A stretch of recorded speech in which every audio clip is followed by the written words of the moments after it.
Alô, bom dia, tirem as crianças da sala porque nós estamos de volta. Sejam todos bem-vindos nessa sexta-feira, 31 de maio de 2024, o dia depois. Hoje é o dia, meus queridos amigos, em que os Estados Unidos olham para todas as repúblicas bananeiras do planeta e diz: agora somos iguais a vocês. Tudo porque o sistema jurídico norte-americano tem sido usado para fins políticos. E não sou eu quem está dizendo isso. Essas são afirmações de especialistas em direito. Muitos professores de universidades importantes americanas estão dizendo isso. O sistema jurídico do país está sendo usado para fins políticos e isso marca um declínio profundo na sociedade americana. O país agora, quem sabe, já não possa mais ser considerado uma democracia, porque se o sistema jurídico falha e é usado para fins políticos, para aniquilar adversários políticos de um partido, onde está a democracia? Bem, hoje todo mundo sabe que Donald Trump foi considerado culpado por 34 crimes, sem nenhuma prova robusta ou uma prova que seja em relação a essa condenação, a esta acusação ou aquela acusação, como queiram. Donald Trump foi culpado por ser um adversário político do sistema. Essa é que é a verdade, dizem alguns analistas. Bem, a leitura final do processo será no dia 11 de julho e até lá Donald Trump estará em liberdade condicional. Depois do seu destino, estará literalmente nas mãos do juiz Juan Merchan, sobre quem pesam acusações e suspeitas muito sérias, como, por exemplo, ter ajudado a campanha de Biden, ter financiado, dado dinheiro para a campanha de Biden em 2020 e também ter dado dinheiro para grupos ou ONGs, sabe-se lá o quê, que barravam os republicanos em todas as disputas eleitorais, sem falar que sua filha é uma ativista ferrenha do Partido Democrata. Ao que tudo indica, Juan Merchan, que quer sim humilhar Donald Trump, terá o loirão nas mãos depois de 11 de julho. Donald Trump ficará em liberdade condicional até lá e depois de 11 de julho poderá até mesmo pegar chilindró. Bem, ele é primário, daí porque muitos especulam que pode ser apenas uma prisão domiciliar, quem sabe até usando tornozeleira, mas estará, digamos assim, um tanto quanto alijado das suas campanhas, porque no dia 15, 4 dias depois do 11 de julho, Donald Trump teria um evento importante do Partido Republicano a indicá-lo como candidato oficial do partido para a disputa num dos principais estados norte-americanos. Enfim, será uma batalha tremenda daqui para frente. Não existe nada na Constituição americana que impeça Trump continuar sendo candidato e até mesmo vencer. Claro, muita gente diz que a decisão de Juan Merchan será contestada em outros tribunais em Nova York e também no país, mas esses recursos levam anos. Então, o ano político de Donald Trump, para delírio dos democratas, já está assim bastante complicado. Bem, esta decisão, também os especialistas dizem, será revista, não ficará assim.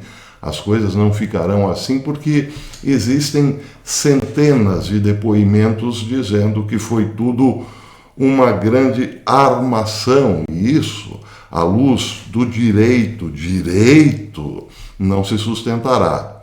Mas, repito, tudo levará muito tempo para voltar aos trilhos. E a questão é saber se haverá tempo. Bem, aqui eu preciso dar a minha opinião pessoal. Eu, particularmente, penso que Donald Trump não voltará mais à presidência. Não nessa configuração que entendemos agora. Me digo mais, mas é só a minha opinião. E opinião, ao que parece, ainda não é crime. Não haverá eleição no fim do ano. Isso porque os Estados Unidos, mais os países membros da OTAN, estarão em guerra com Rússia e China. Repito, checadores, é só a minha opinião.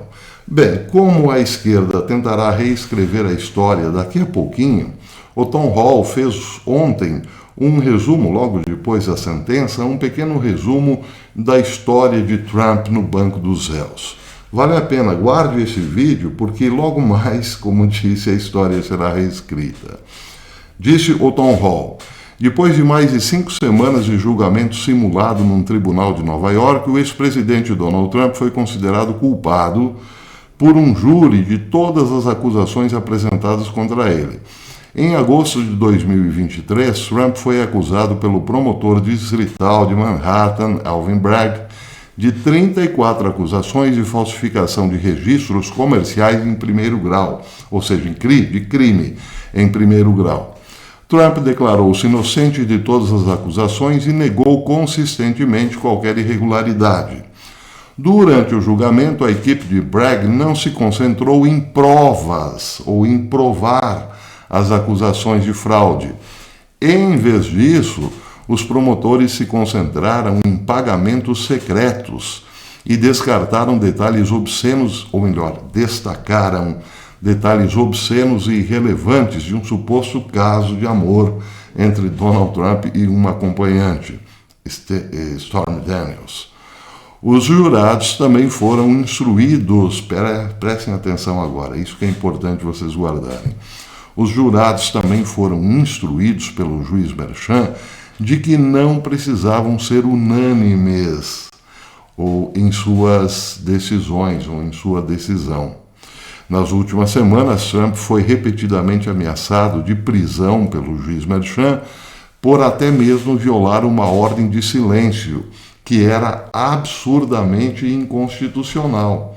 E impor silêncio a um candidato à presidência da República é que é a jogada política nessa história. Primeiro, porque viola a Constituição, os direitos civis, e outro porque era um candidato, mas não importa. Juan Merchan, no bom e velho estilo de uma república bananeira, impôs silêncio a Donald Trump.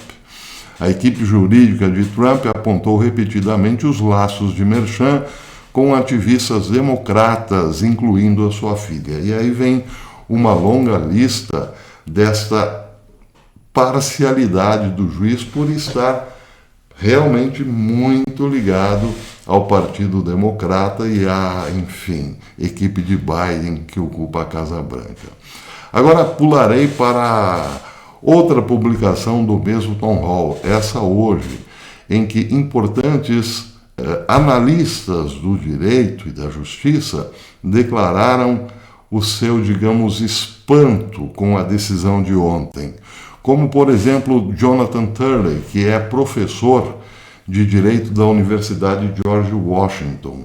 Ele nem de longe é um trumpista, como queiram. Mas vejam o que disse o Tom Hall. O especialista jurídico Jonathan Turley reagiu com palavras fortes ao veredito de culpa do ex-presidente Donald Trump, que foi condenado em todas as 34 acusações de seu julgamento em Nova York, após apenas 2 dias de deliberações do júri, que duraram mais de 9 horas. Disse Turley: obviamente discordo desse veredito, assim como muitos outros. No entanto, acrescentou o professor da Faculdade de Direito de George Washington, esta é a pior expectativa para um julgamento em Manhattan. Estou triste com o resultado, mais para o sistema jurídico de Nova York do que para o presidente, o ex-presidente Donald Trump.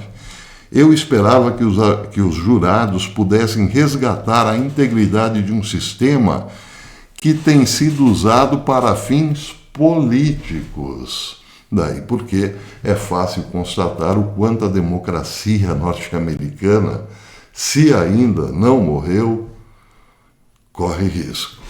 Algumas horas depois, Turley fez uma aparição na Fox News e contou detalhes das bizarrices acontecidas no tribunal. Relata o Tom Hall o seguinte: numa aparição na Fox News, Turley descreveu as estranhas circunstâncias que cercaram o anúncio da condenação. Ele, que estava presente no tribunal no momento da leitura do veredito, chamou-o de um dos momentos mais bizarros que já presenciou em um tribunal. E aí ele conta alguns detalhes do que aconteceu, porque na verdade foi um julgamento secreto. Ele disse: alguns repórteres estavam juntando seus pertences para sair porque o juiz havia dito que os jurados não tinham chegado a um veredito, então estavam todos dispensados naquele dia, haveria folga.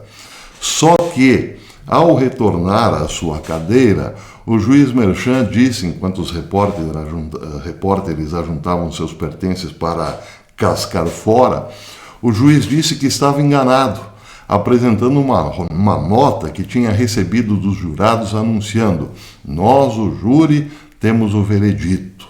E aí diz Sterling: ao longo desse tempo eu pude sentir a pressão crescente naquele tribunal. A única pessoa que não pareceu registrar isso foi o ex-presidente. Trump não demonstrou nenhuma emoção em tudo, enquanto este mostrava os vereditos de culpa, ou enquanto o juiz mostrava o veredito de culpa, ou era lido. Acho que essa é uma daquelas coisas que realmente incorpora toda a era Trump. Houve pessoas que ficaram claramente emocionadas com o resultado, e houve pessoas que ficaram tristes com isso. Eu, particularmente, como disse antes, acho que esse caso era legalmente infundado. Quando eles leram o veredito de culpa, a única coisa que não sabíamos é realmente do que Trump estava sendo culpado, considerado culpado. O júri, para determinar a culpa em qualquer um dos 3 crimes, deveria ter apresentado isso e não foi feito. Ou seja, um especialista em direito, professor da Universidade George Washington, não sabe do que Trump foi culpado ou considerado culpado. E ele estava lá no tribunal. Não nos disseram se o júri encontrou algum desses crimes, se encontrou todos os 3 crimes ou se nenhum. Não tenho certeza se saberemos algum dia sobre isso. Essa é uma das muitas questões que acho que apresenta problemas reversíveis nesse caso. Ou seja, claro que os advogados de Trump reagirão a isso e procurarão então a justiça em outros tribunais. Mas, como lembra o próprio Tom Hall, isso leva muito tempo. Bem, outra reação que merece destaque é a do senador Ted Cruz, republicano pelo Texas. Ele disse: tenho 2 sentimentos semelhantes nesse momento. Isso ele disse durante uma transmissão ao On the Record. Ele disse: a número 1 é que estou com raiva, estou furioso, e número 2, estou com o coração partido.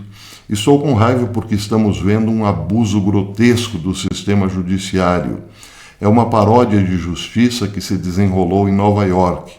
E estou com o coração partido porque o Estado de Direito é importante na América. Você e eu passamos nossas vidas adultas lutando para defender o Estado de Direito. E agora temos um sistema de justiça que deveria garantir justiça igual perante a lei para todos, e não é o que acontece. Hoje, o sistema judicial em Nova York tornou-se motivo de chacota global. Essa foi uma decisão política que todas as repúblicas bananeiras do mundo reconhecem. E eles sabem exatamente o que é isso. Trata-se de democratas partidários atacando o seu oponente político através do sistema judicial. Isso é Ted Cruz quem está dizendo. E devo acrescentar que tinha esperança que num júri de 12 pessoas, houvesse alguém, pelo menos alguém que resistisse e dissesse: não participarei dessa fraude, não participarei neste ataque político, mas infelizmente não havia sequer. Pois é, então esse é o primeiro ponto da história. Donald Trump, que já teve a sua casa invadida por policiais federais com ordem para atirar, para matar, agora então foi condenado e logo mais no dia 11 de julho saberemos definitivamente qual é a sua sentença e estará certamente ou em prisão domiciliar, se não em chilindró, porque muitos lembram o seguinte: Trump é primário, mas uma vez que for condenado e estiver numa prisão domiciliar, ou até mesmo em liberdade condicional, se cometer um deslize, irá direto para a cadeia. E aí, bem, quem já inventou 34 crimes poderá, eventualmente, daqui a pouco, inventar mais um para colocar Donald Trump definitivamente atrás das grades. Não será um ano fácil, daí porque eu prevejo que, não, Trump não chegará à eleição em 2024.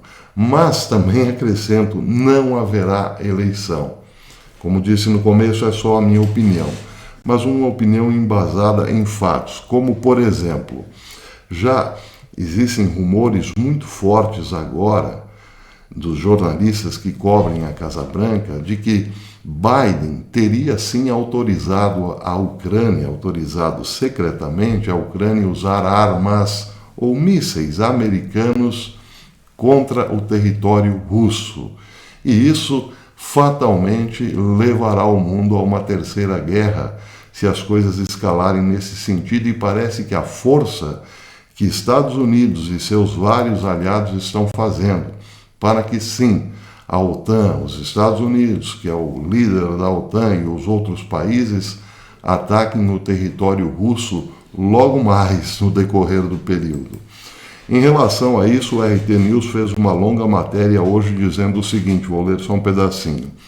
Há todas as indicações de que os Estados Unidos e vários dos seus aliados poderão em breve permitir que a Ucrânia utilize armas ocidentais, incluindo mísseis de longo alcance, para atacar alvos localizados no território russo. Na América, como noticiou recentemente o New York Times, os apoiadores dessa ideia, incluem o secretário de Estado Antony Blinken, a maioria dos republicanos no Congresso, incluindo o presidente da Câmara, Mike Johnson, e muitos membros do establishment da política externa, incluindo Victoria Nuland, que recentemente renunciou ao cargo de vice-secretário de Estado. Na Europa, a Polônia e os Estados Bálticos, o principal partido de oposição da Alemanha, a CDU/CSU, e algumas figuras da Europa Ocidental, incluindo o chefe do Ministério de Negócios Estrangeiros do Reino Unido, David Cameron, estão agitando as coisas em favor dessa medida, de que todos os países membros da OTAN enviem e usem suas armas desde a Ucrânia contra o território russo. Já chegamos ao ponto em que o tema foi discutido ao nível dos chefes dos ministérios das defesas dos Estados membros da União Europeia. E tal decisão levará o conflito a um nível fundamentalmente diferente. Isso significa o apagamento de uma das linhas vermelhas mais brilhantes que existem desde 24 de fevereiro de 2022 e assinalará a entrada direta dos Estados Unidos e do seu bloco da OTAN na guerra contra a Rússia. O fato é que, ao que parece, uma vez que os Estados Unidos e os países membros da OTAN não temem uma resposta nuclear da Rússia, ainda que saibam que a Rússia usará armas nucleares, parece evidente que estão todos eles apostando no uso dessas armas para uma boa redução populacional, por assim dizer, já que todos esses países têm, pelo menos para as suas elites, bunkers poderosos, capazes de criar um novo governo literalmente nas sombras para aquilo que restar da humanidade. Bem, é claro que muita gente diz isso é loucura, mas é uma loucura bastante justificável porque outros especialistas também estão dizendo o seguinte: Biden não é demente, Biden é louco. E assim como Biden, outros loucos estão também no poder em outros países que estão fazendo de tudo para que cheguemos num inverno nuclear. Pois é, esta é, portanto, a situação que temos pela frente. Daí porque, repito, mas é só a minha opinião, não. Trump não voltará à presidência, pelo menos não este ano. e também não haverá eleição este ano nos Estados Unidos. Espero estar completamente errado e ouvir de vocês amanhã ou depois, lá em 25. Professor, você errou feio, né? Eu espero que isso aconteça. Ter errado, feio. Bem, eu fiquei 2 dias ausente porque tive problema de saúde, mas estou um pouco melhor e na medida do possível voltarei com outras informações, mas lembrando sempre aos amigos. Toda vez que eu vier para essa bancada, tirem as crianças da sala, porque o papo daqui para frente ficará cada vez mais pesado. Podem apostar. Se você gostou desse vídeo, deixe o seu like e verifique aí se você ainda é inscrito no canal. Se não for mais inscrito, inscreva-se novamente e acione o sininho para receber as notificações das nossas publicações. Até depois, se Deus quiser.